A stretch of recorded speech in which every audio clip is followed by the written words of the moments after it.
Yeah, I joined Dubai Duty Free in 2001. I was here for 6 years, and then I left Dubai and the UAE for 3 years, and I lived in the Caribbean for 2 years and the United States for a year, and then I came back obviously 3 years later, and I've been here since.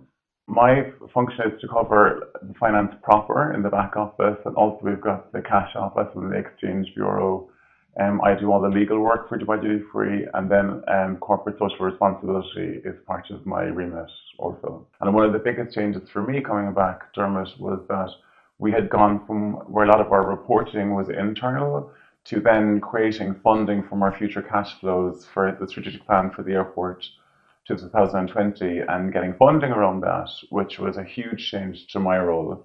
So it meant that for the first time in Dubai Duty Free's history, we were getting outside funding, not necessarily for our operations, but for the operation at the airport. So we got involved in 2012-13 funding for over 2.2 billion US dollars off of our future cash flows, which we repaid in 6 months, but it was a huge change for the dynamic in our department to work with funding, but super interesting also.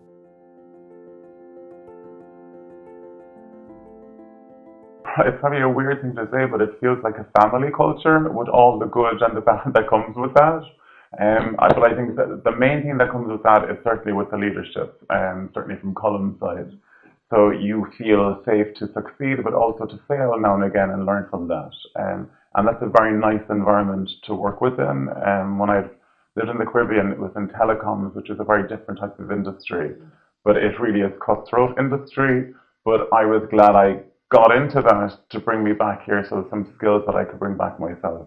I always remember when I was living in Cork, and before I even thought that the Middle East might be on the horizon, and the Cork Examiner Saturday morning there was an article on Colin McLaughlin, and he said one of the biggest achievements really was the difference that he had made to people's lives personally and to their extended families. And certainly with my life here, I've had huge impact academically. And so when I came back, I spent a year doing my master's in the United States. And when I came back in here, it just brought back my love of academia, and I did my PhD on airport retailing and specifically using the database, which is Duty Free. And obviously financially you can't get away from that. It helped me to make a lot of difference in people in my life that are very close to me. So I always like to call him that my life changed when I met him. And I've had a great path at Dubai Duty Free and thoroughly loved my time working with them. Yeah.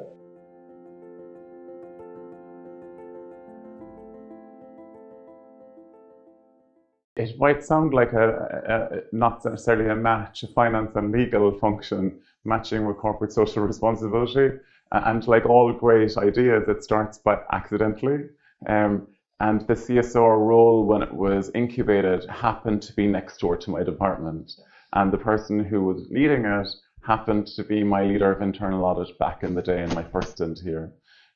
So they asked me to take it on board, and I love it because it's sort of the opposite of what I do every day in terms that you're helping people and giving money away and leading on something else.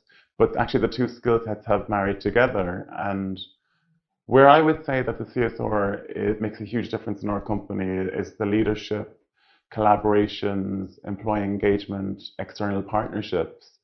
But from my finance lens, what we brought to it is that certainly with the employee engagement and what we do internally, is that we've now made it actually a revenue generator.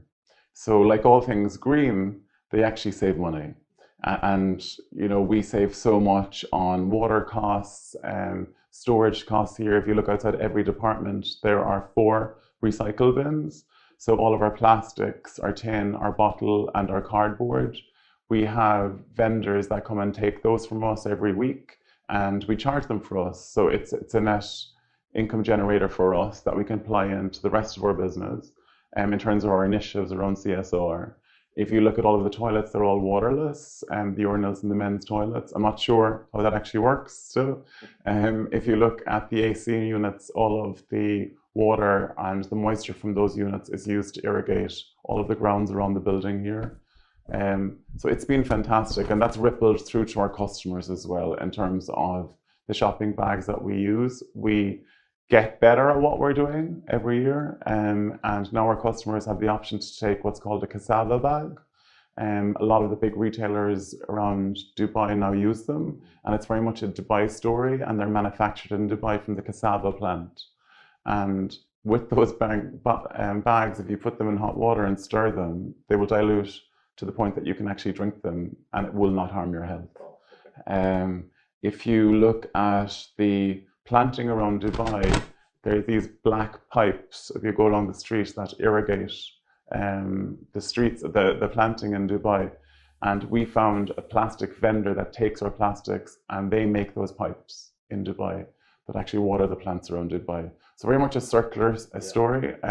But it's a hard journey, because I think a lot of companies try to move from ticking a box to the other end of that. Now, from a financial side, is a lot of investors will not invest in big corporations unless they're actually doing those environmental reports, that they truly believe that they're doing what they're saying they're doing, and that it's measured.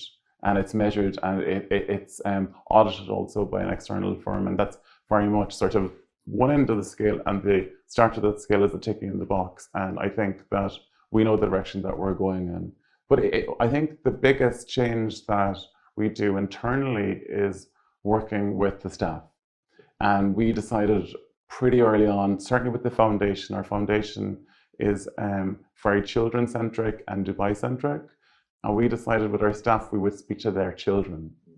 So a lot of the time, certainly once a year, we'll have initiatives and draws and competitions that will bring the children in, because the children are the greatest voice in the home. And if they can enter a competition on how to improve the environment, are there sustainable practices? We have a competition this year that if they can match the amount of waste that they have in their home and bring it into our company, we will recycle it, and the money from that, then we can plow back to them. So it's a true initiative, and that's pretty exciting. And if you look at what we do with the foundation, we've given to over 116 charities, half of them overseas, half of them here. And it's been lovely. And if you look across Dubai, it's very education centric with children. And we have 40 students across Dubai that we pay their school fees, and 5 teachers that we pay their salaries every month. Largely what we do with our foundation, it helps us to connect with our staff.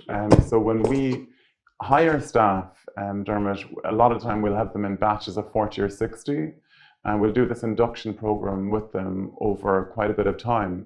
And all of the departments get to speak with the new staff. And it is quite frightening, I think, certainly if you're coming from the Philippines or Southeast Asia and you're coming all the way here, and maybe it's your first time living overseas, and then you'll see a Dubai duty-free van or a connection with a logo, with Smile Train or Sightsavers that is in your country that you can connect with.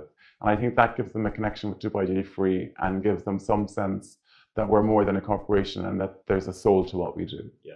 And if you look at certainly with the Philippines, the typhoon in 2015, we got involved with building a village there, and we've got 32 houses there. It's a Dubai duty-free street.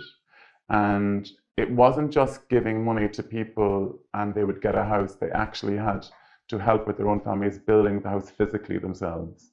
And a lot of our staff, when they go home, they can go and visit the village and see how people are doing there. And I think that really helps us connect directly with our staff.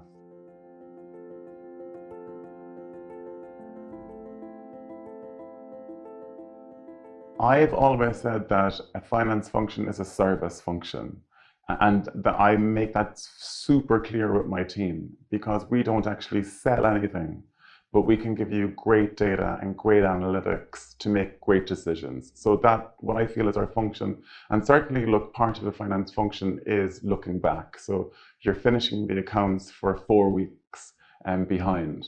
But that's not good enough in a business like this. And seeing who our passengers are, looking at patterns, looking at behaviors. So analytics are very important to us, Dermot, and particularly, specifically predictive analytics. So there are so many patterns, even though we've got like almost 90 million passengers in a good year coming through our business, Trying to describe your customer is very difficult because there's so many nationalities, but there are very particular patterns across our business. And those patterns tell us things about our business going forward. And that's the huge difference a strong finance team can actually make.